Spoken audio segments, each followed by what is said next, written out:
Welcome to the show that'll keep you from falling behind during the week. The Friday Ketchup with the hostess with no ghostess, Belinda. Friday Ketchup is brought to you by the ParaQuest Radio Network.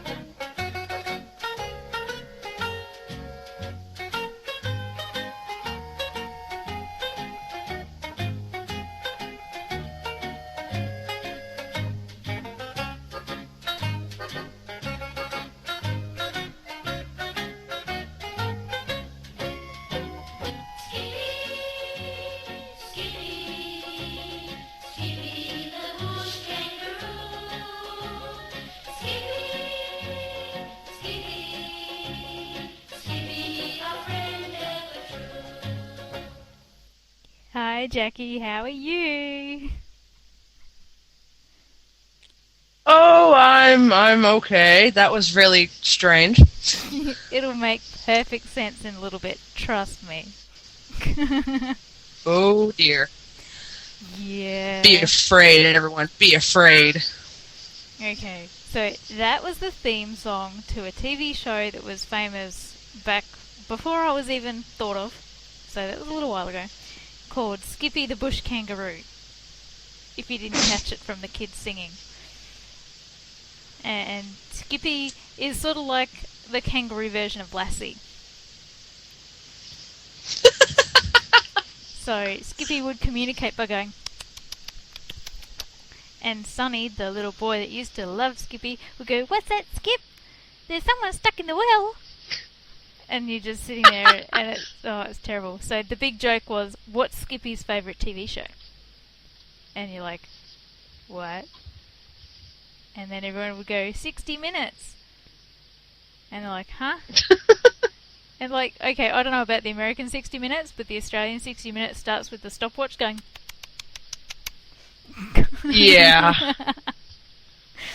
So, yeah. Okay, so what's been happening in your week? Well, let's see. I would like to begin by saying, retracting a previous statement that I made.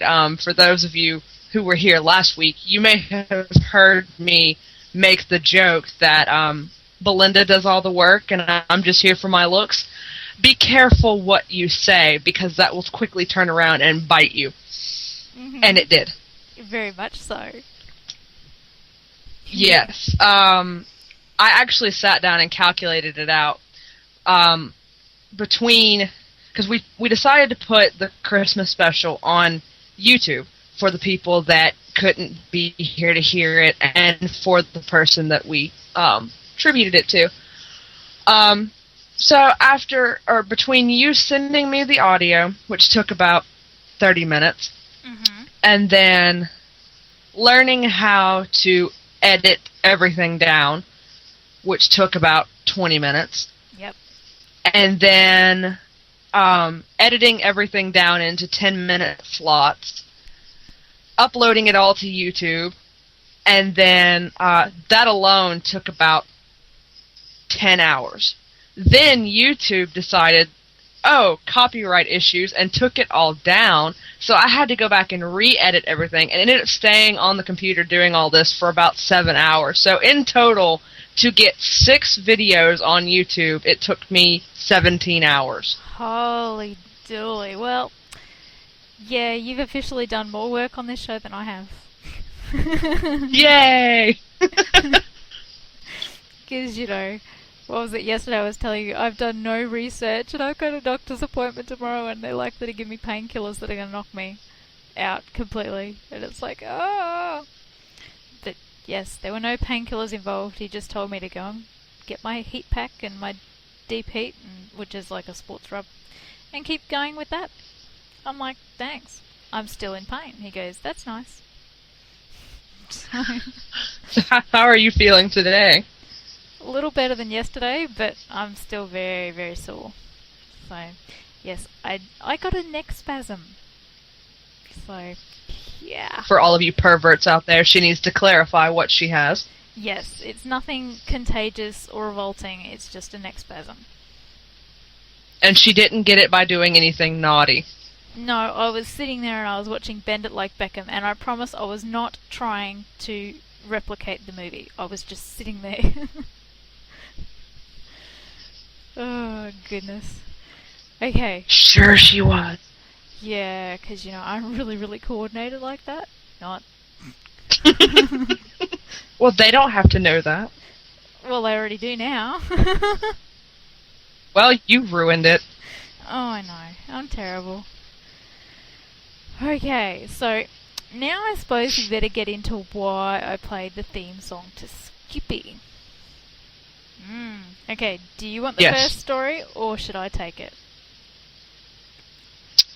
I'm reading ahead because I've wised up to your plan, and I've actually read this one, and so there's a lot of words that I will not be able to pronounce, so I'm gonna hand it over to you. Okay. Caralban family says they are prisoners in their own home because of aggressive wallaby they have named Whacker. That's the title. It's a little bit long, but yeah, they were on the news this morning as well. I picked this one up yesterday, so I'm like, oh, dude. Anyway, July 28th, a Caralban family says they're prisoners in their own home ever since a rampaging wallaby moved into the neighbourhood. Julie Bambrick says an unusually aggressive, pretty-faced wallaby dubbed Whacker by the family had terrorised her 11-year-old grandson Reese, bowled over her husband Virgil, and bit him on the face, and hissed, snarled and scratched at her whenever she ventured into her garden. She said the family had been attacked while putting the rubbish out, going to the car, and even just stepping out the front door. "I'm scared to go outside," said Mrs. Bambrick. "I won't go out into the garden because I'm terrified this crazy wallaby's going to come and have another go. The kids won't go out and play because they're too frightened." Ms. Bambrick, who has lived in the area for 9 years, said Whacker first attacked Reese in March and now seems to keep a constant watch on her Edward Place home. "It just sits outside the house and eyeballs us," she said. "It's a big one, up to my chest in height, and we're all terrified of it. My biggest fear is it could really hurt a child, and there are plenty of children along this street." Ms. Bambrick said she kept a star picket, a pitchfork and a crowbar at the front and back doors in case the wallaby attacked. She even contacted the Queensland Parks and Wildlife Service, which told her to fill a water gun with dye to try and mark the problem animal, but even that had proven challenging.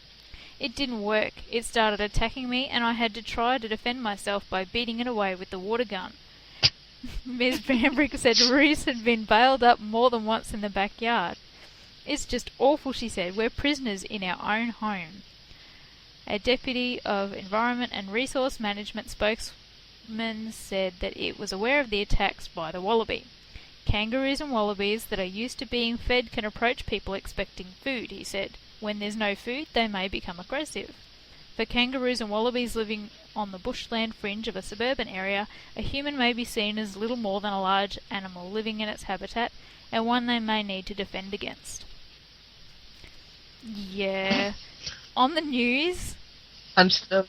On the news this morning, like, the wallabies that they were, showing, I don't know whether it was file footage or whether it was actually the other wallabies in the area, but they were so cute! Yeah. Poor Whacker. I'm still giggling about the fact that she tried to defend herself with a water pistol. Well, she offered a paint gun to shoot it so they'd know which one it was, but apparently they don't really want people shooting the wallabies with paintballs.